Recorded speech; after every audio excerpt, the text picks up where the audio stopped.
ആൾക്കൂട്ട വിചാരണയെ തുടർന്ന് കണ്ണൂർ കായലോട് യുവതി ജീവനൊടുക്കിയ കേസിൽ ആൺ സുഹൃത്ത് പോലീസ് സ്റ്റേഷനിൽ ഹാജരായി എന്ന വാർത്തയിലേക്കാണ്. പിണറായി പോലീസ് സ്റ്റേഷനിലാണ് റഹീസ് അല്പസമയം മുമ്പ് ഹാജരായത്. കേസിൽ ഇയാളുടെ മൊഴി നിർണായകമാണ്.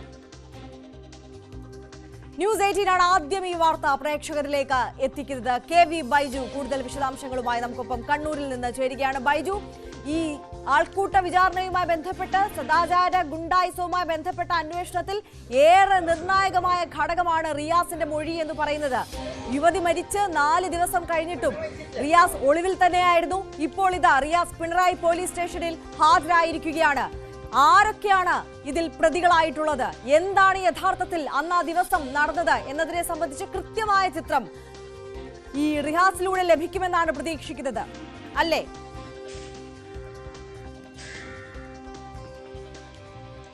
തീർച്ചയായും ആര്യ, അതായത് മനുഷ്യ മനസാക്ഷിയെ തന്നെ ഞെട്ടിച്ച, കേരളത്തെ നാണക്കേടിലാക്കിയ ആഭ്യന്തര വകുപ്പ് മന്ത്രിയുടെ സ്വന്തം മണ്ഡലത്തിലെ പോലീസ് സ്റ്റേഷനിൽ നടന്ന ഒരു സംഭവം വലിയ തോതിൽ ചർച്ചാ വിഷയമായ ശക്തമായ പ്രതിഷേധം ഉയർന്ന ഒരു സംഭവത്തിൽ ഇപ്പോൾ ഏറ്റവും നിർണായകമായ വഴിത്തിരിവിലേക്ക് എത്തിയിരിക്കുന്നു. അതായത് ഈ ആൺ സുഹൃത്ത് ഇപ്പോൾ പിണറായി പോലീസ് സ്റ്റേഷനിൽ ഹാജരായി എന്നതാണ് ഏറ്റവും പുതിയ വിവരം. ന്യൂസ് 18 ആണ് വിവരം ആദ്യം പുറത്തുകൊണ്ടുവരുന്നത്. പിണറായി പോലീസ് സ്റ്റേഷനിൽ അല്പസമയം മുമ്പാണ് ഇയാൾ ഹാജരായത്. ഇയാളുടെ മൊഴി ഈ കേസിൽ വളരെ നിർണായകമാണ്. കാരണം ഈ ആൺ സുഹൃത്തിനൊപ്പം സംസാരിച്ചിരിക്കുകയാണ് യുവതിക്ക് വലിയ തോതിൽ മനോവിഷമം നേരിടേണ്ടി വന്നത്, ആ സദാചാര ഗുണ്ടായിസം നേരിടേണ്ടി വന്നത്. പിന്നീട് ഈ യുവാവിനും 5 മണിക്കൂറോളം ഇവരുടെ തടങ്കലിൽ കൊണ്ടുപോയി വലിയ തോതിൽ ക്രൂരമായ മർദ്ദനമേൽക്കേണ്ടി വന്നു. അതൊക്കെ യുവതിയുടെ ഈ ആത്മഹത്യാക്കുറിപ്പിൽ രേഖപ്പെടുത്തിയിട്ടുണ്ട്. 3 പേജുള്ള ആത്മഹത്യാക്കുറിപ്പിൽ ഏതെങ്കിലും തരത്തിൽ യുവാവിനെതിരെ ഒരു പരാമർശവുമില്ല. അങ്ങനെയാണെങ്കിൽ എന്താണ് അവിടെ സംഭവിച്ചത്, എന്തൊക്കെ കാര്യങ്ങൾ സംഭവിച്ചു? SDPIയെ സംബന്ധിച്ചിടത്തോളം 3 പേരും ഇപ്പോൾ അറസ്റ്റിലായിരിക്കുന്നവർ SDPI പ്രവർത്തകരാണ്. അത് SDPI ജില്ലാ നേതൃത്വം തന്നെ അത് സമ്മതിക്കുന്നുണ്ട്. പോലീസും ഈ കാര്യം വ്യക്തമാക്കുന്നുണ്ട്. അങ്ങനെയാണെങ്കിൽ SDPIയുടെ ഭാഗത്തു നിന്നും SDPIയുടെ പാർട്ടി ഓഫീസിൽ കൊണ്ടുപോയി എന്തൊക്കെ ക്രൂരതകൾ ഇയാൾക്ക് നേരിടേണ്ടി വന്നു, അത് മധ്യസ്ഥ ചർച്ചയ്ക്ക് മാത്രമാണ് ഇവരെ വിളിപ്പിച്ചതെന്ന ഒരു വാദവുമായാണ് ഇന്നലെ SDPI എത്തിയതെങ്കിൽ അതിൽ കൃത്യമായ ഒരു ചിത്രം ഇപ്പോൾ നിയാസിനെ മൊഴിയെടുക്കുന്നതോടുകൂടി പോലീസിന് കണ്ടെത്താൻ സാധിക്കും. ഈ കേസിൽ വലിയ വഴിത്തിരിവാണ് ഇപ്പോൾ ഇപ്പോൾ യുവാവിന്റെ ഈ മൊഴി. ആ മൊഴി ഇപ്പോൾ പിണറായി പോലീസ് സ്റ്റേഷനിൽ പ്രത്യേക അന്വേഷണ സംഘം ഇപ്പോൾ മൊഴിയെടുപ്പ് ആരംഭിച്ചിരിക്കുന്നു.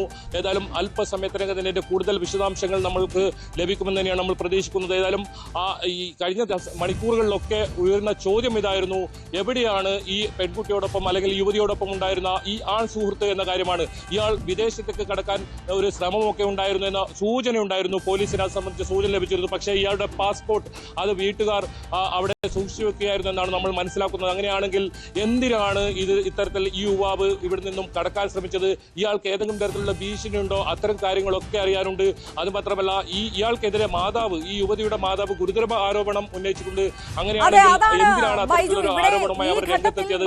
ഈ ആരോപണത്തിൽ യാഥാർത്ഥ്യമുണ്ടോ? കേസിനെ കൊണ്ടെത്തിക്കുന്നതും അതാണ്. മാതാവിന്റെ പരാതി, ഈ ആൾക്കൂട്ട വിചാരണ നടന്നു, സദാചാര ഗുണ്ടായിസം നടന്നു എന്ന് പോലീസ് ആവർത്തിച്ചു പറയുന്നു. അത് സാധൂകരിക്കുന്ന വിഷയങ്ങൾ തന്നെയാണ് റിസാനയുടെ ആത്മഹത്യാ കുറിപ്പിൽ ഉള്ള കാര്യവും. പക്ഷെ അതിനപ്പുറം കുടുംബം മറ്റ് ചില വിഷയങ്ങളിലേക്കാണ് ഇപ്പോൾ വിരൽ ചൂണ്ടുന്നത്. ഈ ആൺ സുഹൃത്ത് റഹീസിനാണ് ഈ ആത്മഹത്യയിൽ കൂടുതൽ പങ്കുള്ളത്. റഹീസ് കാരണമാണ് ഇത്തരത്തിൽ ആത്മഹത്യ ചെയ്യേണ്ടി വന്നത് ഈ യുവതി എന്നുള്ള ഒരു വാദം ഉന്നയിച്ചുകൊണ്ടാണ് ഇപ്പോൾ കുടുംബം രംഗത്തേക്ക് എത്തുന്നത്. എന്തൊക്കെയാണ് കുടുംബം ഈ റഹീസിനെതിരെ പറയുന്ന കാര്യങ്ങൾ?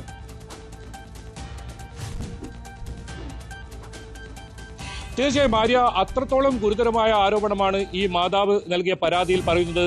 അതായത് ഈ യുവതിയെ വിവാഹം കഴിക്കാമെന്ന് വാഗ്ദാനം നൽകി സ്വർണം പണം ഉൾപ്പെടെ ഈ യുവതിയിൽ നിന്നും തട്ടിയെടുത്തു. അത്തരത്തിലൊരു മനോവിഷമത്തിലാണ് യുവതി ആത്മഹത്യ ചെയ്ത് എന്ന നിലയിലേക്ക് വരെ ഈ മാതാവ് പറയുന്ന സാഹചര്യം ഉണ്ടായിരുന്നു. അതിൽ എത്ര അടിസ്ഥാനമുണ്ട് എന്ന കാര്യത്തിൽ പോലീസ് ആ കാര്യത്തിൽ വ്യക്തത വരുത്തുന്നുണ്ട്.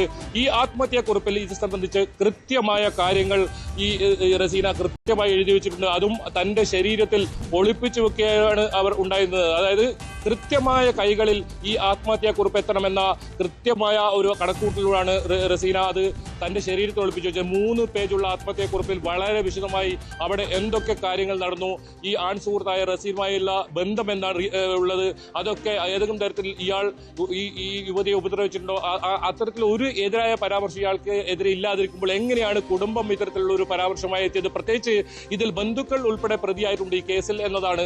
ഒരു പക്ഷേ അങ്ങനെ ഒരു സാഹചര്യത്തിന്റെ സമ്മർദ്ദം കൊണ്ടായിരിക്കുമോ അത്തരത്തിലൊരു ഇത്തരത്തിലുള്ള ആരോപണം ഉന്നയിക്കാൻ ഈ കുടുംബം കാരണം. എന്തായാലും ഇതൊക്കെ വലിയ അവ്യക്തതകളാണ് ഇതിൽ തുടരുന്നത്. കഴിഞ്ഞ ഏതാനും ദിവസങ്ങളായി വലിയ തോതിൽ കേരളം ചർച്ച ചെയ്ത, കേരളത്തിൽ കേട്ടുകേൾവിയില്ലാത്ത തരത്തിലുള്ള ഒരു സംഭവം, അതായത് ഒരു ആണും ഒരു പെണ്ണും സംസാരിച്ച് ഇരിക്കുമ്പോൾ അത് തടയുക, അയാളെ 5 മണിക്കൂറോളം തടഞ്ഞു വെക്കുക, അയാളെ മർദ്ദിക്കുക, അത്തരത്തിൽ വലിയ തോതിൽ ക്രൂരമായ ഒരു മർദ്ദനം നേരിടേണ്ടി വന്നു. ഒരു 40 വയസ്സുള്ള ഒരു യുവതി, 3 കുട്ടികളുടെ മാതാവാണ്. അവർക്ക് ഇതിൽ മനം നൊന്ത് ആത്മഹത്യ ചെയ്യേണ്ട ഒരു സാഹചര്യത്തിലേക്ക് എത്തണമെങ്കിൽ അത് ഏത് അവസരം ഏത് രീതിയിലായിരിക്കുമെന്ന് നമുക്ക് ഊഹിക്കാവുന്നുള്ളത്. അത്രത്തോളം വലിയ തോതിലുള്ള മനോവിഷമം ഇവർക്ക് അനുഭവപ്പെടേണ്ടി വന്നു. ഏതായാലും ഈ പിതാവ് ഇതിൽ SDPI ഓഫീസിൽ വിളിപ്പിച്ചിരുന്നുവെന്നും ഒരുപാട് പേർ അവിടെ ഉണ്ടായിരുന്നുവെന്നും ഒക്കെ കാര്യങ്ങൾ പറയുന്നുണ്ട്. അതായത് 3 മണിക്കാണ് ഈ ഞായറാഴ്ച ഉച്ചയ്ക്ക് 3 മണിക്കാണ് ഈ സംഭവം നടക്കുന്നതെങ്കിൽ 11 മണി വരെ, രാത്രി 11 മണി വരെ ഈ ഇപ്പോൾ പിണറായി പോലീസ് സ്റ്റേഷനിൽ ഹാജരായിട്ടുള്ള ഈ ആൺ സുഹൃത്തും അതുപോലെ തന്നെ ഈ അയാളുടെ കുടുംബവും യുവതിയുടെ കുടുംബവും ഈ SDPI ഓഫീസിൽ ചെലവഴിച്ചത്. അവിടെ വലിയ തോതിൽ ഇയാളെ വിചാരണ നടത്തി. മാത്രമല്ല ഇയാളുടെ കയ്യിലുണ്ടായിരുന്ന മൊബൈൽ ഫോണും ടാബും എന്തിനാണ് ഇവർ പിടിച്ചു വെച്ചത്, അത് ഇയാൾക്ക് തിരിച്ചു കൊടുത്തിരുന്നില്ല. ഇതൊക്കെ അറിയേണ്ടതുണ്ട്. എന്തൊക്കെ കാര്യങ്ങളാണ് സംഭവിച്ചത്, ഈ SDPI പാർട്ടി ഓഫീസിൽ എന്തൊക്കെ കാര്യങ്ങൾ സംഭവിച്ചു, ഈ റസീനുമായി സംസാരിച്ചുകൊണ്ടിരിക്കുമ്പോൾ ഏതൊക്കെ തരത്തിലുള്ള മാനസിക വിഷമം നേരിടേണ്ടി വന്നു, ഇതിൽ ഈ കുടുംബം ഉന്നയിക്കുന്ന ആരോപണം അതിൽ എത്രത്തോളം ശരിയുണ്ട്, ഇതൊക്കെ നമുക്ക് വരും മണിക്കൂറുകളിൽ തന്നെ ഇതിൽ വ്യക്തത വരും. അതിൽ ഏറ്റവും നിർണായകമായ ഒരു സംഭവമാണ് ഇപ്പോൾ നടന്നിട്ടുള്ളത്. ഇയാൾ ഹാജരായി എന്നത്. ഇയാളെ നിരന്തരം ഇയാളുടെ മയ്യലിലുള്ള വീട്ടിൽ പോലീസ് സംഘം നിരന്തരം തുടക്കത്തിൽ തന്നെ പോയിരുന്നു. പക്ഷേ അയാളെ കണ്ടെത്താൻ സാധിച്ചില്ല. വീട്ടുകാർക്ക് ഇയാൾ എവിടെയാണെന്ന് അറിഞ്ഞിരുന്നില്ല. ഇയാളുടെ ടെലിഫോൺ ഉൾപ്പെടെ ഈ പ്രതികൾ, ഇപ്പോൾ അറസ്റ്റിലായ SDPI പ്രതികൾ, അവർ വാങ്ങിവെക്കുന്ന സാഹചര്യമാണ് ഉണ്ടായത്. അവരെ അറസ്റ്റ് ചെയ്തതിന് ശേഷമാണ് അതൊക്കെ പോലീസ് കണ്ടുകെട്ടിയത്.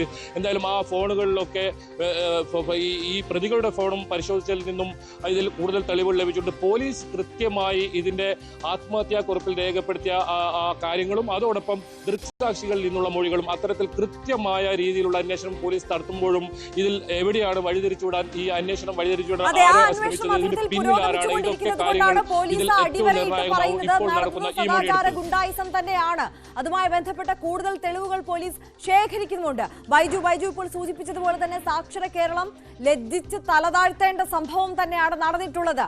സത്യാവസ്ഥ പുറത്തു കൊണ്ടുവരണമെന്ന് പക്ഷേ കുടുംബം പറയുമ്പോഴും ഈ സദാചാര ഗുണ്ടായിസം നടന്നു, അല്ലെങ്കിൽ ആൾക്കൂട്ട വിചാരണ നടന്നു എന്ന വിഷയത്തിൽ നിന്ന് തെന്നി മാറി ഇപ്പോൾ റഹീസ് എന്ന വിഷയത്തിലേക്ക് മാത്രം, റഹീസിനെ മാത്രം കുറ്റക്കാരനാക്കിക്കൊണ്ട് ഈ കേസ് വഴിതിരിച്ചു വിടാനുള്ള ശ്രമം ഈ കുടുംബത്തിന്റെ ഭാഗത്തു നിന്ന് ഉണ്ടാകുന്നുണ്ടോ എന്നതാണോ പുതിയ സാഹചര്യം?